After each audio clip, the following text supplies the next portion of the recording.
Thank you so much for staying tuned. It's all about the anti-graft war and Uzokalu debacle. Yes, billions was involved.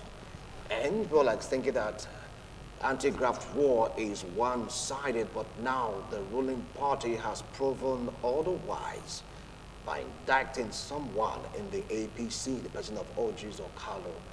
Is this a new directive, or will I say, is this a new turn? When you talk about the anti-graft war, then it used to be some person saying it was one-sided. Once you're in this particular party, you are immune. Has the narrative changed with what happened to Uzokalu? Is he going to be first amongst others? All these and more we'll take a look at on this discussion segment. We here in the studio, I have Barrister Thank God Iluogbe, a legal practitioner. Barrister, welcome to the show. I appreciate your coming.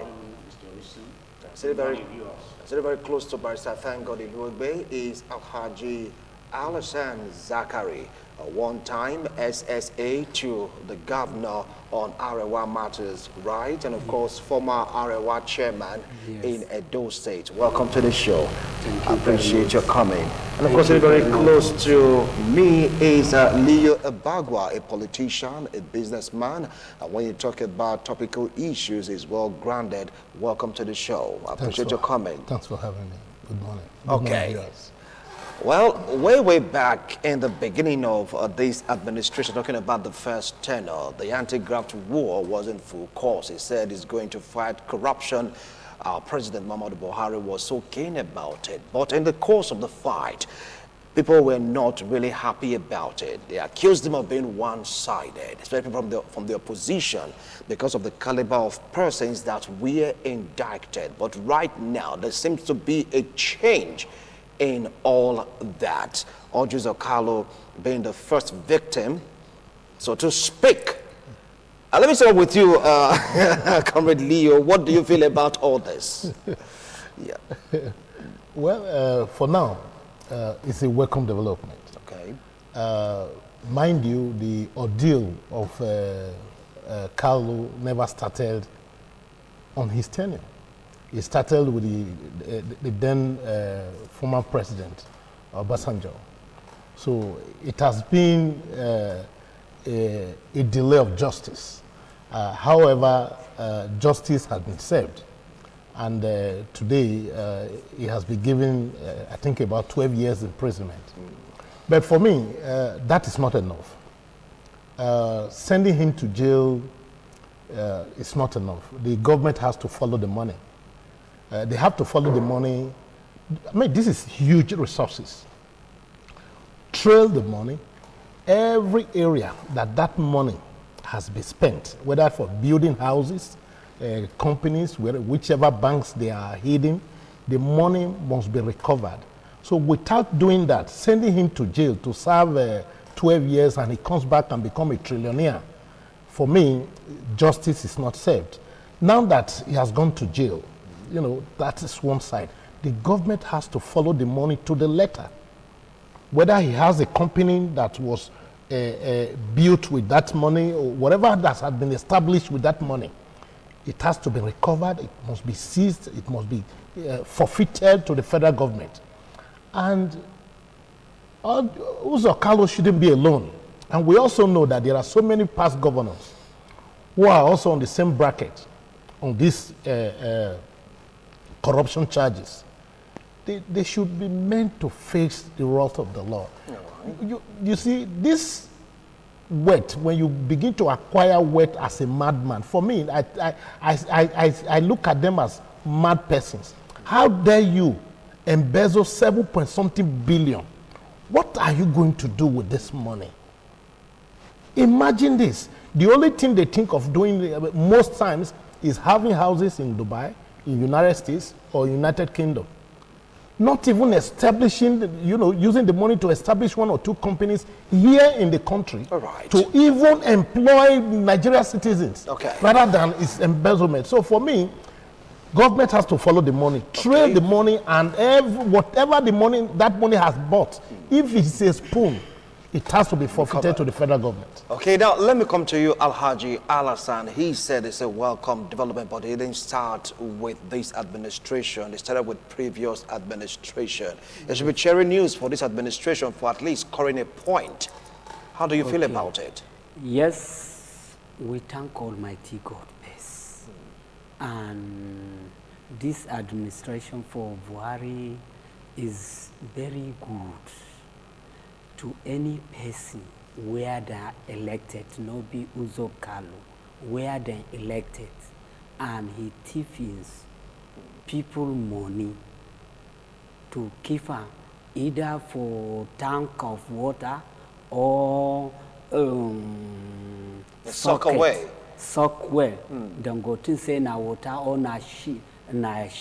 Where not be sheet. Okay. Na money for the people where them pack it now. All right, all right. Now, what your language? We don't use what you just said on air, okay? Yeah. All right. Okay. Now, you just hold on. I will come back to you definitely. You talked about it being what should be done, isn't it? I'll come back to you. Now, Barrister, thank God, Iluogbe, I really want to get your own views and on your own opinion about this. Well, for me, I think the government is rather too slow. I will not sit down here and celebrate the conviction of Uzokalu over so much billions of naira that have been stolen. Because for some of us who supported or who were having a flair for President Buhari, we had what we expected. We expected him to do a lot of thinking and smart moves to get our money back from all those who have stolen. I sympathize with those who have stolen because to a very large extent they felt it was a national cake. Let's just take our share because we are not too sure of what the country will become in some few years from now. But whether they like it or not, like I've always mentioned in this program, there's always a seed time and harvest time. It's nobody can run from it. It's natural. So for those who have stolen, if government was serious and ready to ensure that we recover our money and use it to enhance our country, the litigation processes, the court processes are too slow. They are too slow. I'm a lawyer, and I know what it means to get one judgment against anybody who has made money in this country.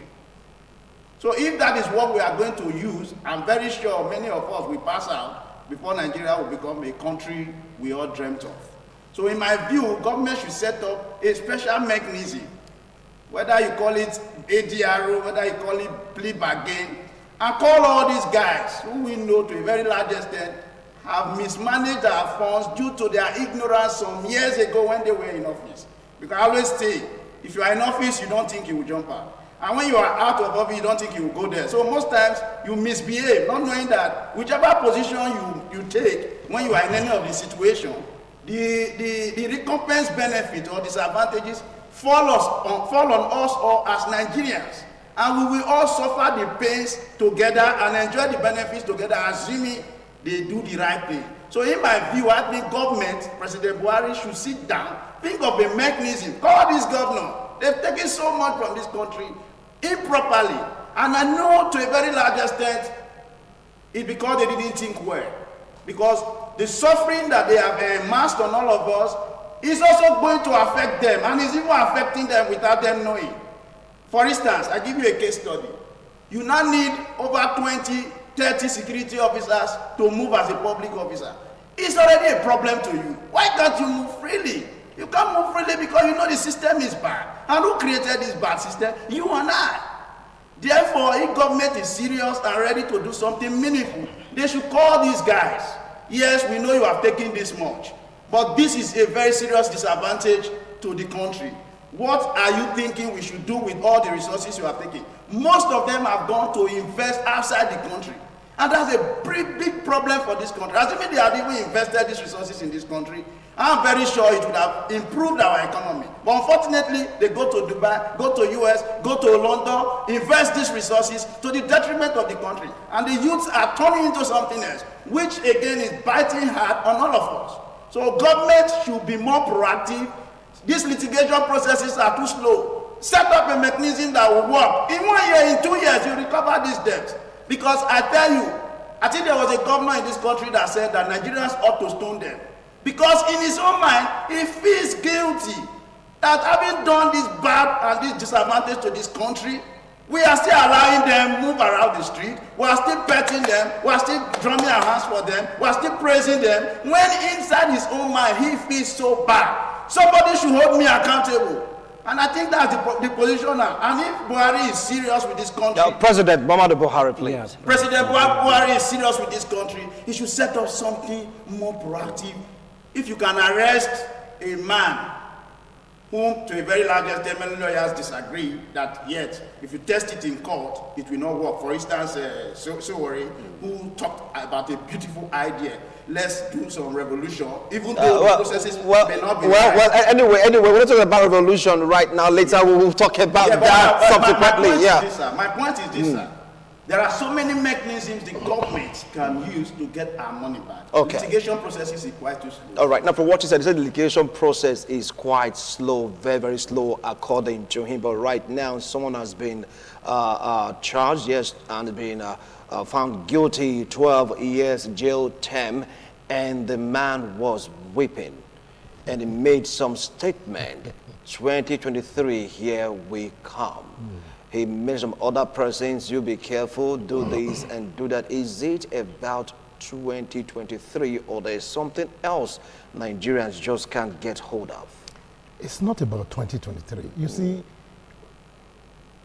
most times people want to use other people see them as problem to their own problems. This is a problem that he caused for himself. Let's call him what it is. He's a thief. Hold on now. Hold on. I don't know. Leo. What is he? Leo. Tell me, who is he now? Leo. Who is he? They never called him a thief. So he was caught because he was corrupt. So please watch your language. What yes. is corrupt of what? Yes. Corrupt of what? Let him go with the term he's corrupt. Corrupt of what now? I don't know what is corrupt so for. let's use the term Is he a corrupt. rotten egg? Is he a rotten egg? Let's focus on the word corrupt. Let's focus on the word yes, corrupt. Let's forget about and leave the money. The money, about the word thief. This is the problem we have. Yes. You see, when you begin to call a knife a dining set, then that is the issue of the country today. Money was kept somewhere under your custody.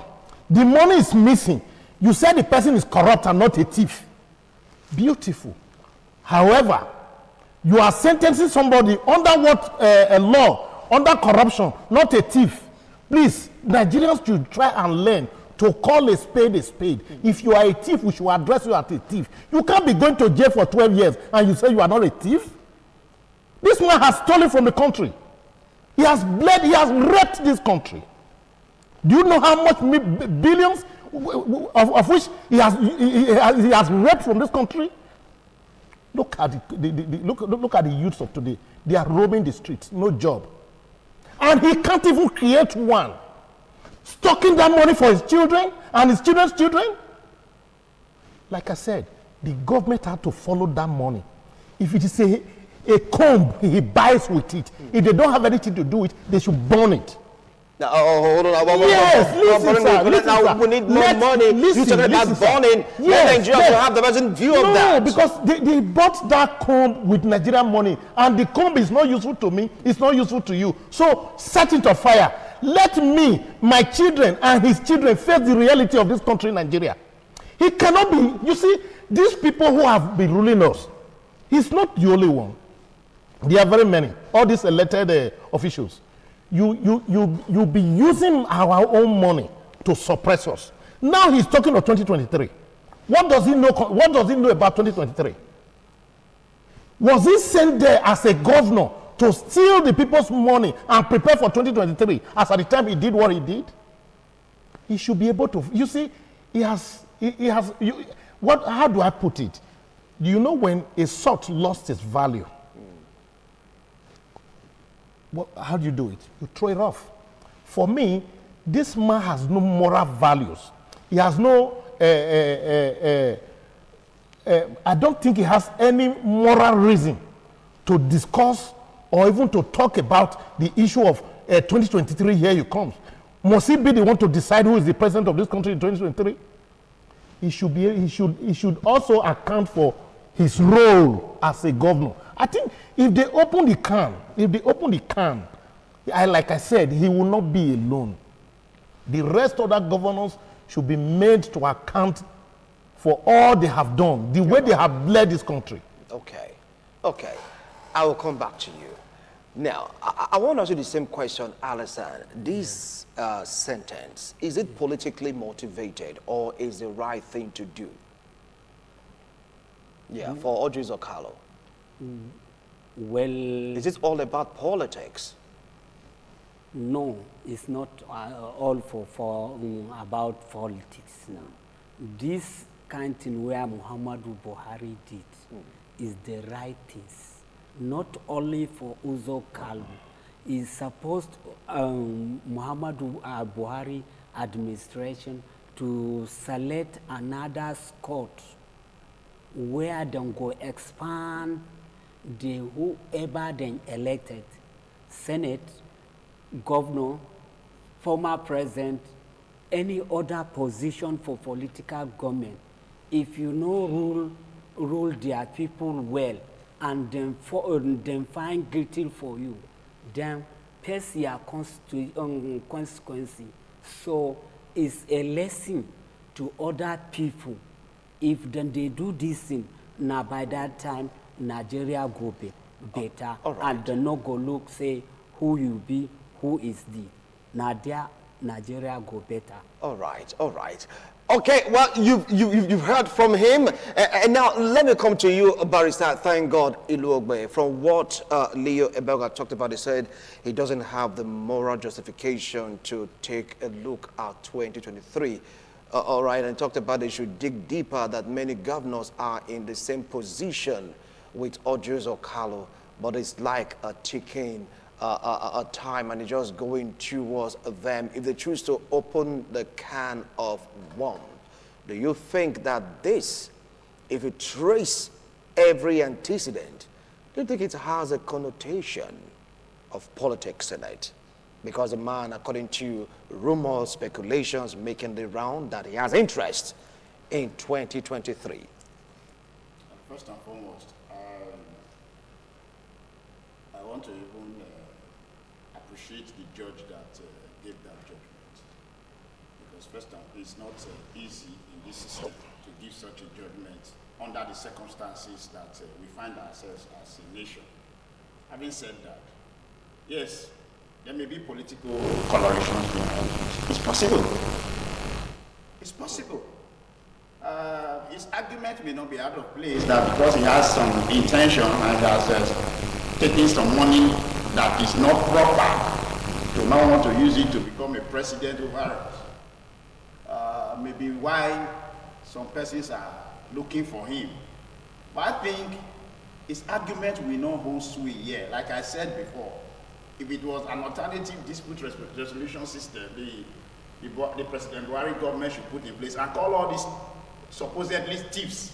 Let me use the word. No, corrupt persons. Yes, because the government never said thief. Nobody said he's a thief. Yes. Nobody has said he's a corrupt person. But they said they are corrupt. It's only when the court decides otherwise. When the court sentences a man, he's not a thief. So now he's corrupt. Let's stick to what the court said. Corrupt. Yes, they took money. They should set up a system that will gather all of them and let them chart a good course for us as a country.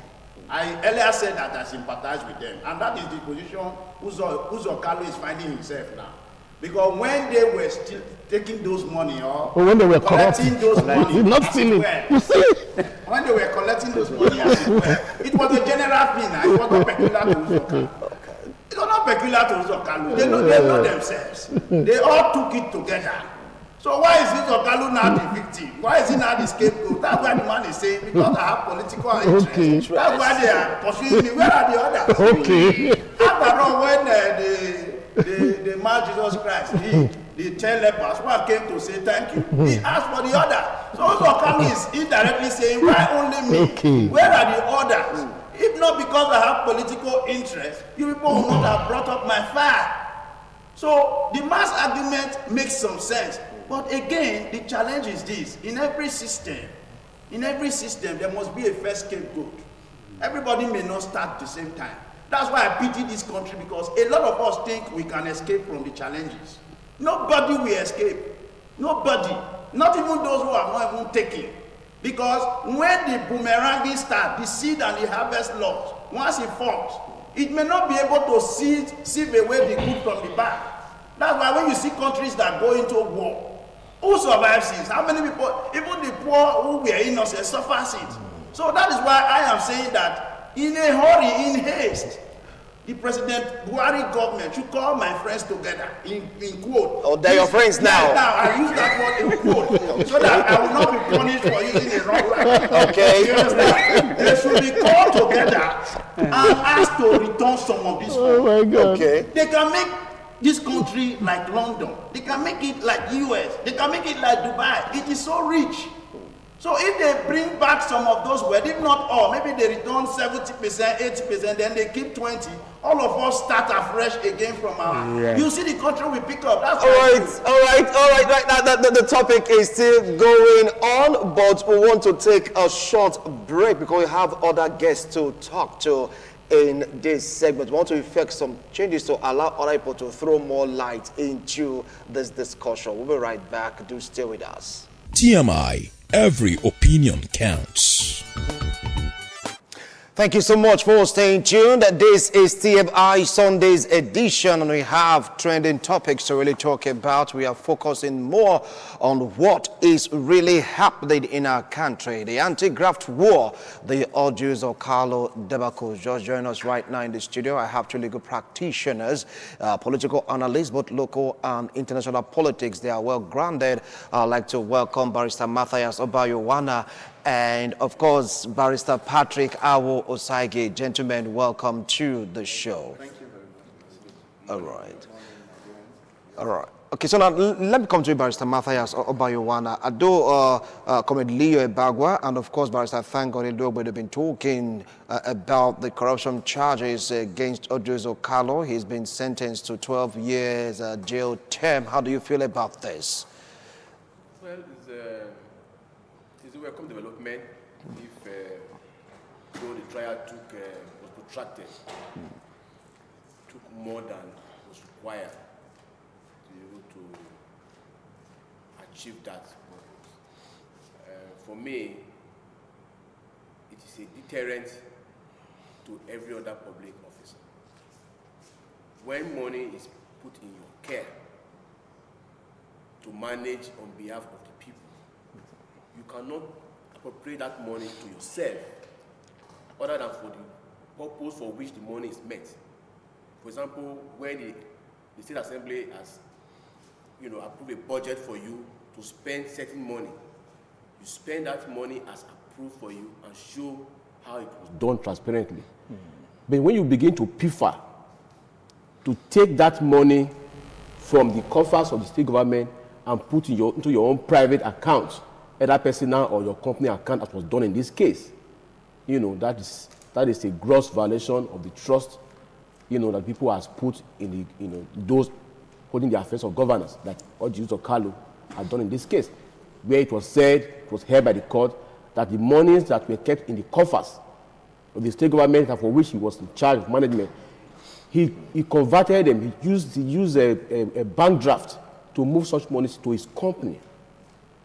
And so those monies were traced to his company, for no purpose, had to do with governance other than pilfering.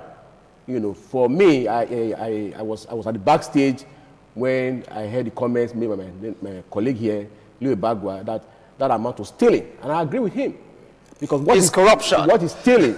It is corruption. What is stealing? A simple definition of stealing is when you convert money that was not meant for you, that was meant for some other purposes, you convert it to your use. When you move something from point A to point B without authorization, for the purpose of permanently depriving the people or the owners of that property of the use of that property, that is stealing. Simple definition. So that has been done in this case, and a conviction has been made against him. I could see him pleading with the officers not to handcuff him.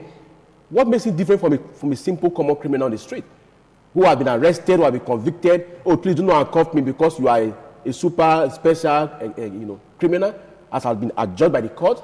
So for me, anyway, they never called him a criminal. They said he was found corrupt. If he's corrupt, corruption, Mr. Omasho. Let's follow the terms used by the court right now. Yes, corruption, Mr. Omasho. We are lawyers. Corruption. Yes. See, these terms ought to be used advisedly. You know, and as lawyers, you must be careful the manner in which you use your language, so that you do not, libel another person or defame another person. But in this case, the court has adjudged him guilty of this criminal offense. Corruption is a criminal offense. All right. So if you have been convicted of that criminal offense, you're a criminal. Until an appeal has been filed against that conviction and set aside by the Court of Appeal, you remain a criminal. Okay. So for the man who has been convicted of this criminal offense and has been sent to jail, that should serve as a deterrent to others. Like I've been noted by my colleague here, thank God, Ulobe, who also advocated that this trial would have been faster than it went. And so the country should try to put up machinery to ensure that the trial, runs faster and smoother. Okay. And that comes to where the judiciary needs to be aided. There should be special courts created for them. They should appoint more judges. They should give them better remuneration and should create a conducive atmosphere for them to carry out their duties. All right. So that at the end of the day, we can have more of similar judgment. Nobody's asking anyone to be persecuted. They prosecute them according to the evidence before us, and when they are found guilty, convict them to serve as a deterrent to others. Okay, I like to be very, very careful because I want to follow what was written when the judge was delivering judgment. Corruption allegation, corruption charges, or corrupt charges. I never use the word thief. So let's focus on that corrupt charges, and they were found guilty. That's a criminal offense. Criminal offense, whatever. Let's just leave that aspect first. Barrister Patrick, Look, Leo, you don't aside this word thief. Look, see. It's corrupt of 7.something corrupt, billion. Yes. Let's focus on the word. Let's focus on the word corrupt. 7.something billion. Okay. Misappropriated. And that is stealing. Barrister Patrick Awo Osaige, you've heard them. They've spoken at length. What are your views and your thoughts on all this? And of course, you're going to add this to it. The Senate said they will not declare his seat vacant. It's on the pages of the newspaper. How can you really marry these two? Well, thank you very much. I'm very, very surprised that you're trying to redefine terms. It brings me back to what R.F. Williams wrote to me, Williams of those days, defending the Bori in court, redefining terms. When somebody has been adjudged to be convicted in court on criminal offense, I don't see him distant from the common thief. And that's what it is. And I know it's my word. You may want to protect yourself and the organization, no problem. But the court have adjudged him criminal, and he has been sent to jail. And again, I don't really see any need to talk so much about it. Going back and forth about who is Uzokalu. He's just a man in Nigeria. He's one of us. So there's nothing spectacular, despite the fact that he was one-time governor. Donald J. Trump have been called all sorts of unprintable names in the United States, and as we speak now, hearing his own is whether to be impeached or not, and they are going about it. So that you occupy public office does not make you a superhuman being. You are holding whatever you are holding.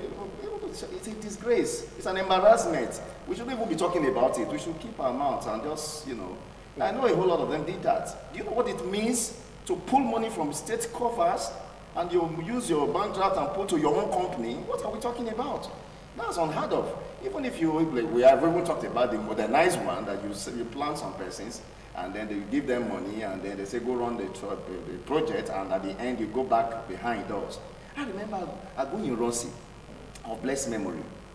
Sometimes Agunyi Ronsi, I'm talking about Fajuyi now, during the time, Agunyi Ronsi was killed in his house. Now, at the time, his younger sister brought a certificate of incorporation of a company of sorts so that she could get contract from him. And my brother is in charge, he's a military administrator, and then he got to her and he said, my brother, this is what I have for you. He said, what's that? He said, so that I can get He took it from her and he tore it. He said, how can you do that? How will we use state money and give to my own family members? He said, no, it's not done. He tore it. That was what he did. Those were men of honor. Okay, Murtala Mohammed, they said they only found 7,000 in his account at the time of his death. It's not about money. I wonder what we are talking about. Dr. Nelson Mandela didn't leave building high-rise building and wanting to inherit everywhere. I wonder when a man above 40 years still keep having that avarice to acquire so much. Where are you going to? You will die soon. You will die and you will leave everything. And it doesn't make any sense. You should be more philanthropic at that time and think of how to enhance the younger ones. That is my take. So for Uzokalu, I know a whole lot of them are there.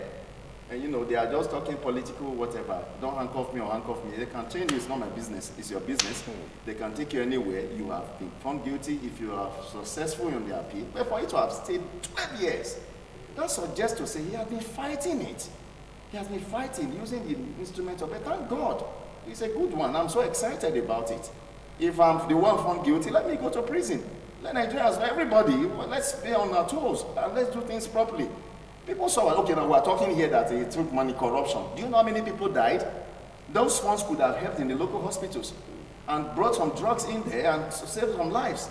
Salaries that were not paid and things that were not done, roads that were not constructed and led to accidents. We don't know about that. The counter effect of these monies that will be pulled out. So we must not just trivialize it that it's money he took. They're not like the man. He's just like a man that broke into somebody's house and gunned down the man. That's what he did. And it's wrong and we must not encourage. It's condemnable in all the strongest words. If I have unprintable words, I will use it now. But not in the media. Not on this platform. My emotion is controlled. It's controlled. All right, from all they've agreed to, it's a welcome development. They choose to use some words that find a bit not so appropriate for this discourse. Let's just focus on what the judgment is. Corruption allegation, found guilty. You can choose to guilty on interpretation. Whatever they say here is totally their own opinion. It has nothing to do with ITV. We do our best possible to make sure they follow the rules and regulations governing the airwaves. There was a mind drama over the week. You get to see someone bonded. I've been set free, let me go. They refused to let him go. It led to chaos in a hallowed chamber, so to speak, of a federal high court.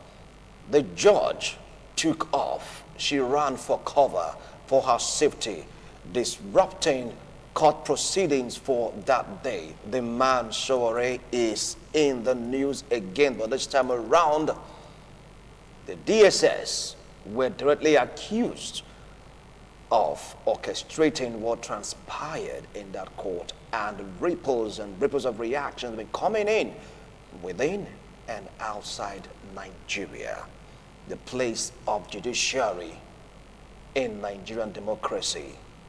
The arrest of Sowore in focus. Let me start off from you, Leo Abagwa. How do you feel about this? I am not surprised for what happened. When I saw that drama, I said, yes, I love this. I love this in the sense that the elites, the educated ones, the learned ones, they are the ones that brought us into this. You see, when you see something that is illegal and you begin to use one grammar to justify it, justify that illegality and make it legal, forgetting that there is a tomorrow, this is what you get. When, say for instance, you go for election and you saw the way the whole things went at the clear glare of either the camera or the people, they go to court, they testify, they do everything. You hear the person even telling you, by the time the INEC declare the election, tell you, meet me in court. We will meet in court and I will still defeat you. Preempting the judge. And actually when he gets to the court, like he said, I will defeat you. He would actually defeat you. You see, I'm happy that it's happening right there at the court, in the front of the judge.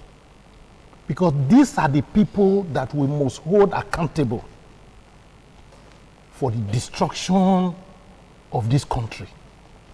Because when politicians play whatever game they play, by the time they come to the courtroom, let the law take its course. Put things the way they are. Don't use one English or one affidavit to change the story of things. That these days you can just swear affidavit like we heard. That you can swear affidavit and say, from now you can begin to call me professor. You can begin to call me professor now. If these learned men don't like it, let them go to court and prove it. Okay. It's an affidavit.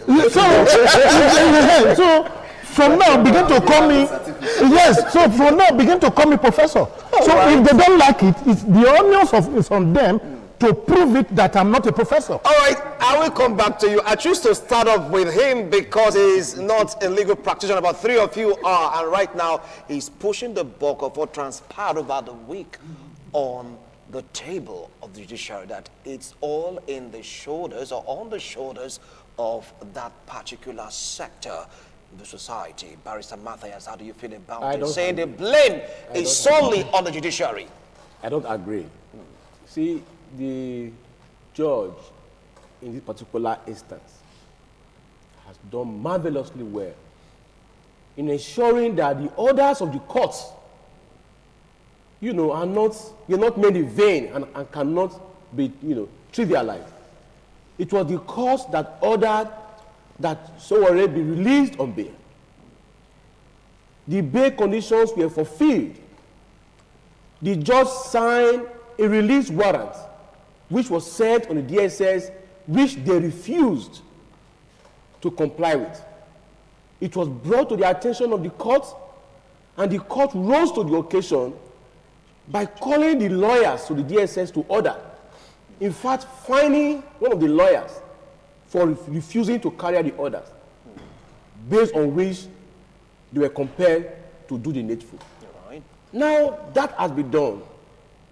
And then you find the DSS coming in such brazenness to desecrate the hallowed chambers, to desecrate the constitutional democracy that is in place, to try to defeat the essence of the order of the court. So we are going to arrest you for another offense, which is an act that is in contempt of court. You don't even fetter anyone once we are in the presence of the court. You don't put any person on fetters. You don't handcuff anyone inside the court. You don't arrest inside the court. You allow them. The moment he leaves the court premises, you could arrest him if you believe that another offense had been committed. But to barge into the court, even where the judge was in fact sitting in such a way that she had to run for cover for her own safety, that tells you the extent, of the neglect, of the refusal to follow the rule of law. You can see the senator from the U.S. coming down hard on the country, which is very correct. The statement made is very correct. See, the country has been driven to an abyss, where lawfulness appears to be a crime. See, in a lawless society, lawfulness is a crime. Now, in our society that is governed by law, by the Constitution, you find people brazenly violating the constitutional provision. At the first instance, what did Sowore do to curtail his freedom, his liberty? It was enjoying the constitutional right to freedom of expression as enshrined in the Constitution, fundamental rights. Now, you seized that liberty from him. You took him to court. He has a right to defense of a counsel. Femi Falana is doing very well for him. And the way the matter is in court, the court has made an order. Look at us now, celebrating the conviction of Uzokalu. The conviction. To say they are done well for doing XYZ. You brought him to court. If the court has let him go, for whatever reason, I'm sure the executive will be the first to also point fingers at the court and say, well, you are parasitic the economy, you refuse to cooperate with the fight against corruption. Now they are done the needful. The same court are giving you orders. Release this person. You say you will not. See, this is just a mirror All right. of the state we have found ourselves. This is not the first. The exactly case is there. Release him. You refuse. The Dasuki case is there. Release him. You refuse. In fact, you made a statement to say that the rule of law is subject to national security. Meanwhile, the reverse is going to be the case. And we have lawyers in the cabinet. So what I expect at this instant is that those who are in support, those lawyers who are in the cabinet of the Mr. President, should do the honorable thing to resign because now. To resign? Yes, you believe now. Okay. You believe now that it is Sowore's case. Sowore is just one single individual. I'll come back to and you. And that individual is telling you that no one is safe. Okay. Our freedom can be curtailed and you go to court, the court will make lawful orders and that order will not be obeyed. I'll come back to you, Barrister That is Matthias. democracy. I'll come back to you, Barrister Matthias Obayowana. Now, Barrister Patrick Awo Saigi, he's putting the blame on the system. He said where we are in right now, according to the U.S. Senator, is not so cool for us as Nigerians. So take it up from there. Thank you very much. You know, Fidel Castro will continue to quote him, said to be moral, and an immoral society is immoral. So we have accepted immorality as a way of life. We haven't done that Hold on, yet. excuse me. We've not accepted morality as a way of life. Okay. Even if it's your opinion. Yeah. I'm watching my emotions. All right, please do. We have accepted that. And that is where we are. It's so sad. Now, if you take a look at what played out, I'm not, my brother, friend, and colleague Andrew Bello has written on Facebook. Why are we surprised? Why are we surprised? I said, what is he saying again? And then he said, they broke into George's house at the dead of the night, and nothing happened. They took George's out and they rushed them to court eventually, and all whatnot. That drama that played out. No, guy was boosted out. Consequences. Nothing happened. What was the consequence meted out on those guys that perpetrated that act? Nothing happened. He said, now coming to the courtroom, he said, that's one, it's homecoming. You know, it's always homecoming when you do the wrong thing. It's homecoming for them to get into the court, hello, and desecrate now. A judge sitting, you know what it means to disrupt, you know, to even receive a call for your phone to ring contempt. in the court. It's contempt, you know, the court could hold you for contempt. And this is a judge that I've given. I mean, it's funny. It's very, very annoying. It's unheard of in a sane and civilized society. Now, listen. What did he do? He said, revolution now, right? He said he wants to go out on the streets. You said, don't. And now the court have granted him bail. Now, you can still come to court to prove your case and get him convicted. Now, I heard somebody said on the other side, well, you know, part of the bail condition was that he should not address the public or the press, as it were. Now, if he had violated that, you will still wait and let the matter go on in court, and you can amend your charge. Into your hands. You don't just take the law into your hand and start doing what you feel like, oh, yeah, that's what you want to hide out, that he actually violated his bail condition, he was addressing press out there. If that is the case, why didn't you wait and amend your charge and even include it, other than coming in that gangsteric nature? It doesn't make any meaningful sense. Well, you cannot have all this monopoly of violence all to yourself. You get to a point that you begin to drive the country into a state of anarchy, and I call on the President Muhammadu Buhari to swing into action immediately. We are not talking about who is where or there. This is about law. This is about fundamental rights. A man is there, enshrined, is clear in the Constitution. His rights, you know, should be given to him. The court has said, this is what it is. If you are not happy, wait and continue. Because they didn't grant him bail. Bail is not discharged. It's because you feel you don't have substantial charges against him. That's why you're afraid of the bail, or rather, that he has been granted bail. That means, to a great extent, it's like nothing can go on again. So if I must say, it's a shameful act, at the DSS, the head of DSS must be called to order. And this is not the first time it's happening. And this is just one. So Sowore's case is just one of the numerous cases that is going on around the country. The FCC and all those enforcement, I don't know what they think they are. You are not bigger than the courts. You are not bigger than the courts. You must respect the court. You must respect the judges. You must do that. That is the Constitution and that is the law. Okay, I really appreciate it if the PD can just show us that clip of Sowore being manhandled in court in course of this discussion. Do you have a contrary view, Barrister? Thank God you've been watching, listening, thinking, because Comrade Leo's opinion still stands, said everything rests on the shoulders of the judiciary, that they are the one that really gave rise to this because of some judgment being given that are not so palatable to Nigerians. Over to you. For me, I think that is not a surprise. I've said it in this studio times without number, that seed and harvest go together. When you sow, quietly and patiently wait for the harvest. The country has been sowing, and the harvest is gradually turning up and coming out to all of us. Okay. And like I said, nobody will be excluded. So when he rests the argument on the table of the judiciary, to an extent, he was correct. Then I also agree with my colleagues here, who also feel that, oh, the DSS have actually done something that is out of place. But this is not the first time. And the judiciary is not an exception. If other persons have been intimidated in this country, killed, punished, and maimed, and such issues come to the table of the judiciary will say they are looking for evidence. And sometimes some of these people go scot-free because the judge cannot convict without evidence. And if evidence is not available, it means the law itself is defective, such that where you know that there is a criminal who has committed a heinous crime, and then we are looking for evidence to convict or sentence him, it's a challenge in the system. So there are a lot of things that has gone wrong, and the results are what we are receiving now. And let me be quick to telling them, all of us, whether you are down here, whether you are up there, we are all going to bath in the same water. So whether it is high time we decide to make the water clean so that we bath in the clean water.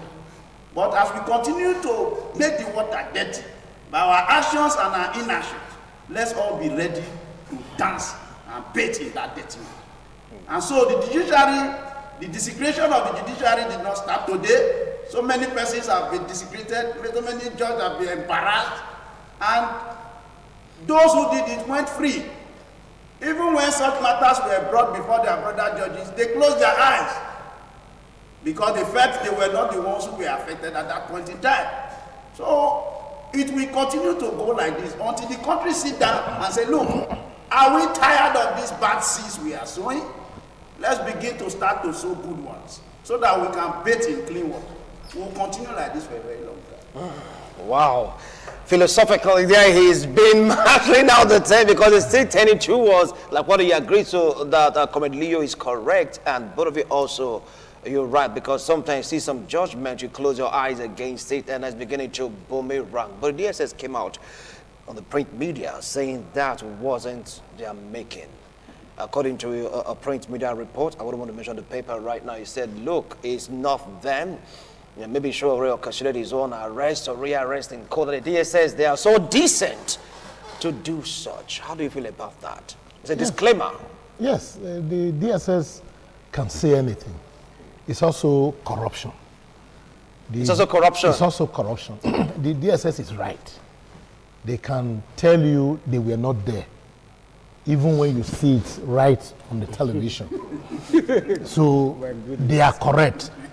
The onus is also on the judge, on the learned brothers, to prove it if the DSS was there. And if they were the one who committed this act.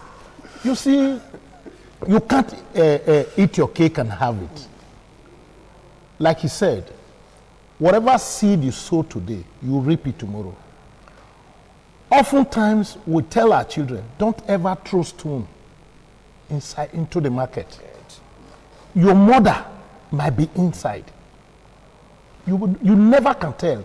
That very day you throw that stone, that is, your mother will be the one to receive it. That is why when we are growing up, our fathers always tell us that. So to our own children, we tell them, don't ever throw stone inside the market, because that's how God works. If we must enjoy this country we call Nigeria, it is the judiciary and our learned brothers. If we must enjoy this democracy that every person has been fighting for, it is the judiciary and our learned brothers. Otherwise, this country will be turned to a banana republic, a country where there is no rule of law, when even the government does not obey the law, which he says this is the law that governs the country. We are here. You are the one interviewing us. You set a rule here that certain words should not be used here. And the same you is not following the rule. So you can imagine that a country has a law of the land, that you must follow this law.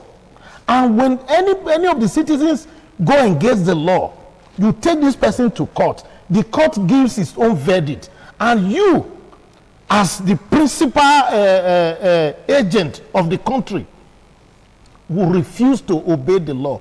And you know what will strike me most is that this same Sowore will be arranged in another court in the front of another judge on this same matter. And it's like nothing has happened. No reaction. So to me, whatever that is happening now, like I said before, is beautiful. Until we begin to call a spade a spade. When people do X, Y, Z, and they come to the court tells them, this you have done, this is the penalty you must pay. Don't pervert justice. Don't go behind and say, because this is my, I got my appointment through him, or he was his cousin who helped me to push and I become a judge. This is all you are seeing. As of today, if we must have a country called Nigeria, Mr. President must revisit the judiciary, either to clean it completely, or he should think of what to do. Okay. He should think of what to do to the judiciary, because this is where the problem of the country is. All right, is he saying that is where the problem of the country is? Yes. Are they becoming irrelevant in Nigerian politics or democracy? Talking about the judiciary. Because of what has been happening, you talked about busting into the House of Judges, arraigning them, and a fellow judge will judge. Because now that is like a controversy or an aberration. It's like the judiciary fighting itself. And there have been so many orders, according to reports, that so many orders have not been adhered to, they've been jettisoned. Yes. Is this watering the strength or the contribution of the judiciary in our democracy? You see, all of these that have been talked about, I will not blame the judiciary for what is going on, because they are doing their best. Not with a single blame. You see, definitely you have some bad eggs, you know, in the lot. All right. But we have courageous judges. This particular judge who has granted bail to Sowore is courageous to look at the law and give a verdict based on it. And if you're not happy with it, you appeal. To say because the judge has granted bail and has insisted that that order should be followed, then you barge into our courtroom to embarrass her? That's content. You know, now let me tell you this. The blame, for me, the blame is at the table of Mr. President, not in the judiciary. How? Now, we are in a country where we are supposed to have the principles of separation of power. The judiciary, the judicial arm, the executive, and the legislative arm. Each arm ought to be autonomous, financially and otherwise, to be able to control their resources and decide their fate which way or the other.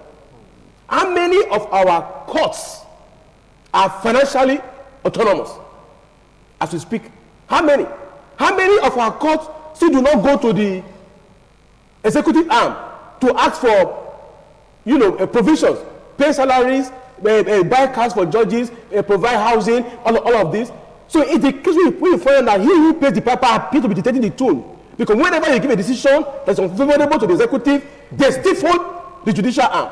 They don't supply funds, they don't make you do your work well, and at the end you come and blame the judiciary for all of that. This Mr. President, when he came into power, the first thing he did was to traumatize the judiciary. Although many wouldn't agree to this statement. He traumatized them by biting into their homes at night time arresting them. He used the Machiavellian principle, where you're going to use force that will crush the opposition. He never did that. He talked about corruption charges, which some judges found these other judges How many guilty. of them? Look at the Enoge case. Look at how the CJ was removed. By who? By the same judiciary. Look how it was removed. Who judged the case? The same judiciary. So are you not blaming the presidency for doing that? The point is this. Yeah. See, you know what? That's why I say that you cannot blame all of them. You have some courageous ones amongst them. You have others who have chickened out, those who have been traumatized, who have been harassed in such a way that everybody is now, on a self-preservative posture. Let me be careful, I do not know what will happen now. I can do anything now, I can give a decision, and the next thing, they barge into my office, they accuse me of anything. Because this is a country where we have caused a dog a bad name in a way to hang it. There are procedures to be followed, and yet it is not followed. They don't have a financial autonomy. They don't respect the law. Okay, right now, this men who have barged into the judge's courtroom. The order that will be made is an order of contempt. Who will enforce that order of contempt?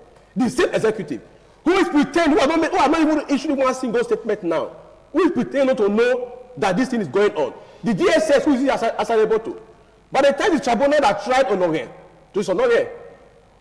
that tried him, will be called to order. The president was written against to the National Judicial Council. The man said he's not a judicial officer. There is an appointee of Mr. President. Still from the judiciary. So but still from the judiciary. You see the point. Okay. What I encourage Nigerians to do, all right, even the judicial arm or the lawyers ourselves, is to stop politicizing issues.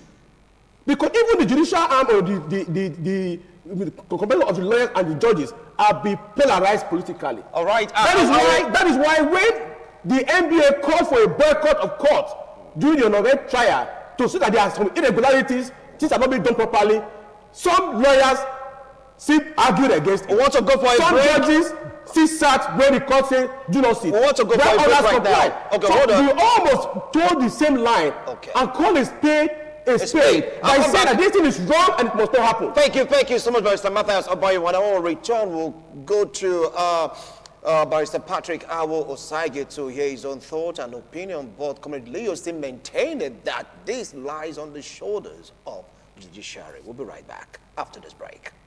TMI, every opinion counts. Thank you so much for staying tuned. It's all about the judiciary and the Nigerian democracy, the rearrest of Sowore in focus. Now, let me come to you, Barrister Patrick Awo Osaige. It's been agreed upon that we have some bad eggs in the judiciary, according to Barrister Matthias Obayo, and of course, Comrade Leo pointing out various judgments, and of course, the infringement right now in court on the rights of some judges. Hence, what we are seeing here. They talked about sowing and reaping. Take it up from there. Thank you very much. It's unfortunate, and we cannot blame, as it were, the judiciary for our national nuisance. It's what I consider is all encompassing. It's all hands on deck that have put us where we are today. Now, from the beginning, my brother and learned colleague had said, and Tires have established, okay, we said democracy, principles of separation of power.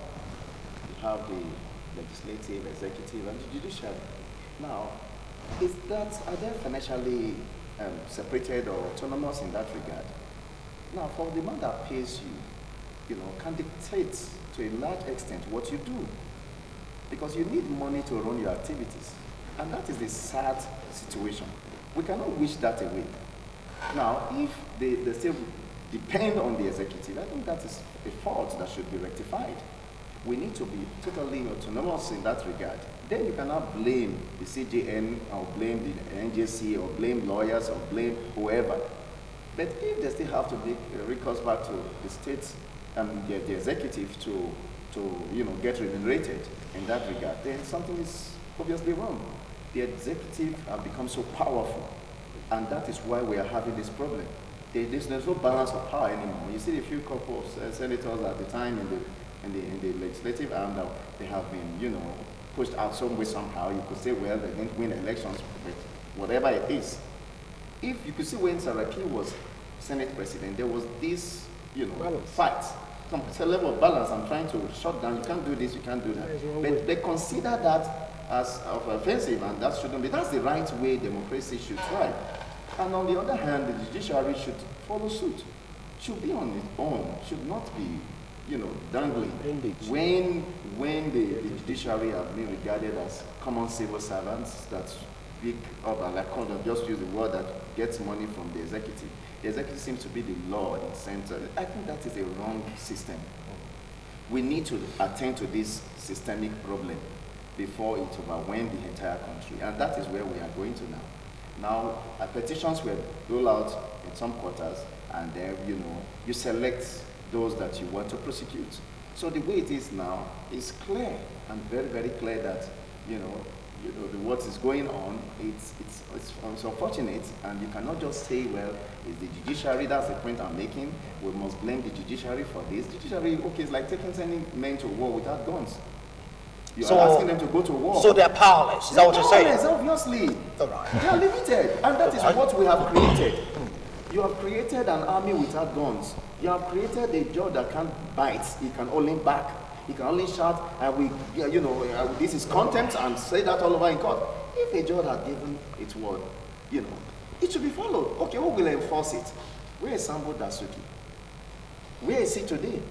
Or will you blame the judiciary again for granting bail to Sambo Dasuki? That is it the judge that will not move on the street and start moving on the street that I want to go and release him from prison? No, it doesn't add up.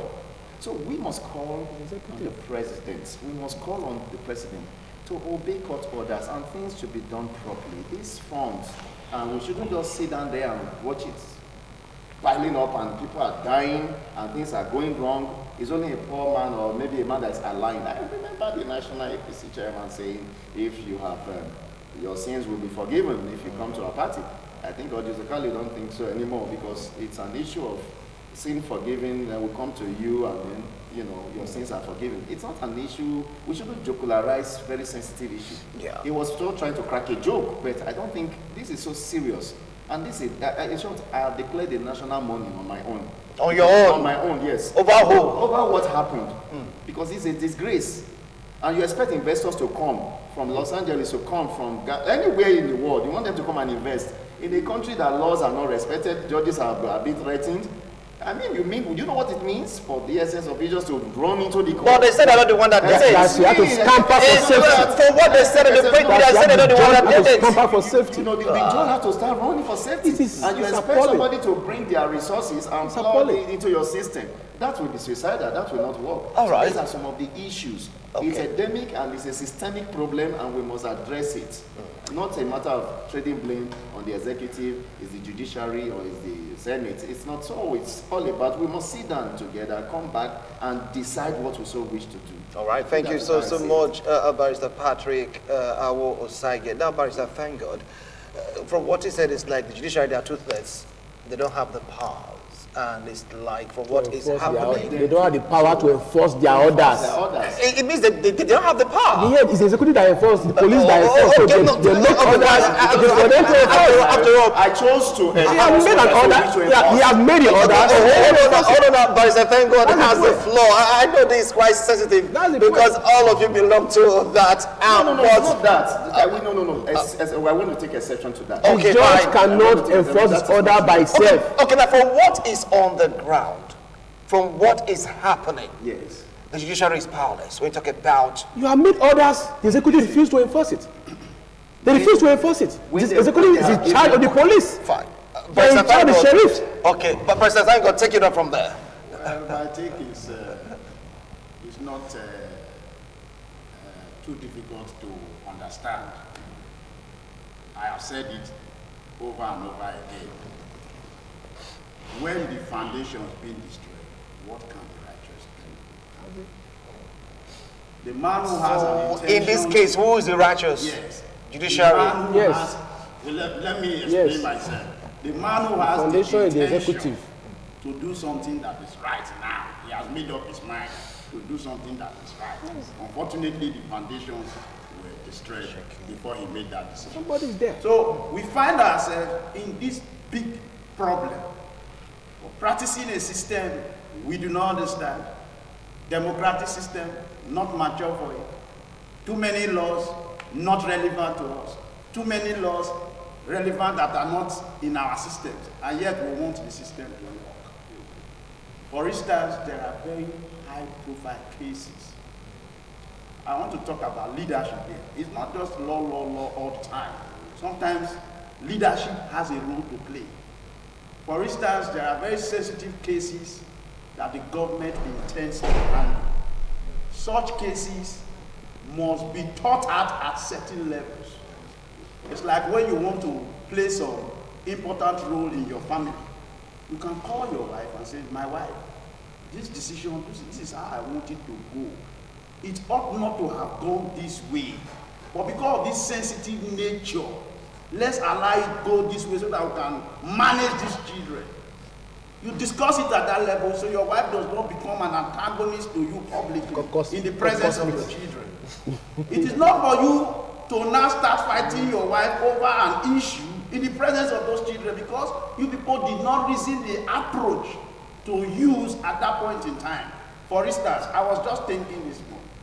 Sowore has become a very dangerous species in this country.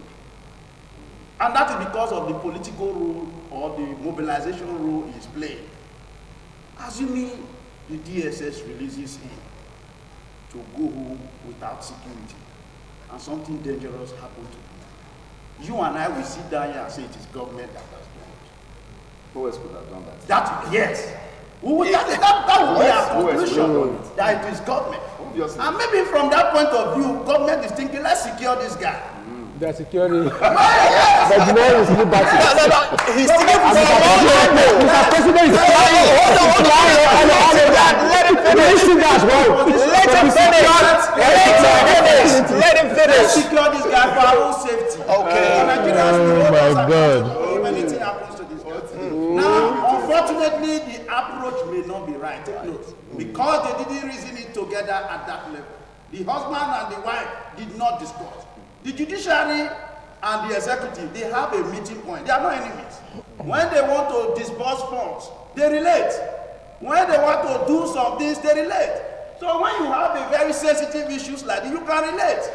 And say, this is how we want it to go. That relationship is what we are saying should stop now. You understand? Financial autonomy. Oh, wait, hold on. Let him finish his point. Financial autonomy. Let him finish his point. This is leadership. Okay. Because in every country, every law has a basis and it is expected to cure a defect. Therefore, there are certain issues that happen that the laws relevant for such a position has not been created or is not yet readily available. What do you do? That was why at the time they tried to introduce plea bargain into this country. It was never there before. But somehow they introduced it and they used it for certain reasons. So in my point of view, the orchestration, the fight between the judiciary and the executive sometimes are needless. Sometimes are needless because the judiciary knows it cannot enforce most of those laws. It needs the executive to enforce it. And if the executive is not in tandem with those your orders, what happens? You find yourself in this kind of mess. And this is the mess we are talking about. Can you enforce your judgment? No. You need the executive to enforce the judgment. And these are high-profile cases. And that's why they become very, very critical. And so when Mr. President said, oh, at some point, the security of the state, I will consider it against the rule of law. Well, he may not have marshaled his point properly, but I got the message. He was saying that before I will come to wait for the law, the disaster may have happened. For instance, Sowore threatened that we want to organize a revolution now. Should we have waited for him to have organized it? The man who was protesting without arms. Wait now. Hold on. Barrister Matthias. We will wait for those to do. Did we see any arm with him? We carry arms first. The IPOB demonstrated with flags. Did we see anything with them? Barrister Matthias and Barrister Patrick, please hold on. Please hold on. I kept quiet. All right, hold on. Allow me to share my thoughts. Okay, my opinion. Okay. I am telling you that most of the dangers, for instance, when Boko Haram started in this country, government was very slow. Government slept off. And before you knew, the thing left from one stage to another, and it became a mismanaged, a position they could not manage. All right. So we have it even in the Niger Delta situation. But in this particular situation, government, in my view, has some things in mind that is making them do what they are doing. To protect Sowore. It may not be favorable in the general point of view. Okay, that's now what we are saying. For what you said, the approach was wrong. The approach may not have been right. Okay. Yes, the approach may not have been right. Okay. But we have to test the approach. If we have to follow the law, let's test it. And this is tested now. Thank you. It's being desecrated. You're telling me that it's being protected. Gentlemen, right now. Gentlemen, gentlemen, hold on now. Now you're going to have your last line on this because our time is up. 1 minute each to summarize because our time is up. Let's start from you, our comrade Leo Ebagwa. This issue, summarize it. Sowore being rearrested, judiciary in Nigerian democracy. What can we gain from all this, and what should we do to forestall this from happening in the future? My take in this is that the judiciary should stop telling us that they collect their money from the executive. Because what they are telling us now is that judgment is cash and carry. This mayor has just proven it. Wait, sir. But apart from salaries and the rest of them, yes, not cash and carry. So let's correct that. You see, they said by the constitution. Sir, what you are saying is that the problems why you cannot give justice is because you don't have financial autonomy. You said that. Some of them. Okay. Some of them. Not all of them. Okay. Why some of them cannot give justice is because they don't have financial autonomy. Yes. Because they get money from the executive. But also, when you begin to get money from executive, like the other learned friend said, that there are issues you need to discuss in caucus. You see, when there are issues of court, I think anything caucus would have ended. Now, by the time you have already discussed matters in caucus, and we used to do it in caucus, now issue that is bordering on the country now has been taken to court, and you are expecting that judge that I have been doing caucus with to give justice. Will there be justice? So I have a right to tell the police to storm the court at any given time and do whatever I want them to do. So the truth of the matter is this: Nigerians should stop running this country the way they have been running it, as if it's a family meeting. This caucus issue should stop. Thank you. Law is law. Thank you so much, Leo Bagwa, for your opinion. Stop any of caucus. Quickly, by Samantha, as our time is up. My take is this. Yes. If you are practicing constitutional democracy, it will be followed strictly by what is called. The judicial arm is to be a separate arm of government. And that separate arm of government must be empowered financially. They should have their financial autonomy. The idea of giving decisions and looking at the face of the executive to see whether they are happy or not, in such a way that when you now bring a budget to them, they are looking at whether they release funds or they will not release funds based on whatever you have done in the past, should be out of it. Because when you are allowing, especially the judges, to deliver justice without fear or favor, you must grant them all that they require. Financial autonomy is recognized by the Constitution. All the state governors and Mr. President should adhere to that strictly. Number one. Number two, Mr. President must learn to respect and obey orders of court. When you disobey orders of court, what do you expect the general public to do? Mr. Leo Bagwa is losing faith in the judicial system because orders of court are not being obeyed. And that is they are taking a cue for what Mr. President is doing. So they should ensure that when the court gives orders, obey the order. But the reason is paramount. Thank you. As many as they are. So whatever they are giving, they can never be above the rule of law. Thank you so much, Barrister Martha Zobayi. When I talked about national security above every other thing. Briefly, Barrister Patrick. Briefly. It's funny. I'm really laughable in the sense that when we talk about having to do with the judiciary, you see, it's not an issue of the judges are seeking money from the executive, so to bribe them, as it were. It is what is theirs. It's what is particularly there. It's constitutional and it's what should be. My own take is this. If we fail to do the needful, we are gradually gravitating towards anarchy, and that will not be good for anybody. And that is the truth. So it's not a joking matter. Maybe you feel you are winning today. Some persons felt they had it in court the other time. You know, they were able to molest or harass or intimidate the judge. But at the end of the day, who suffers? The country. Thank you so much, Pastor. Thank God briefly. Well, I've said it here. Let's sow good seeds so that we can harvest good ones. As long as we decide to do otherwise, the dirty water is available for everybody. Thank you.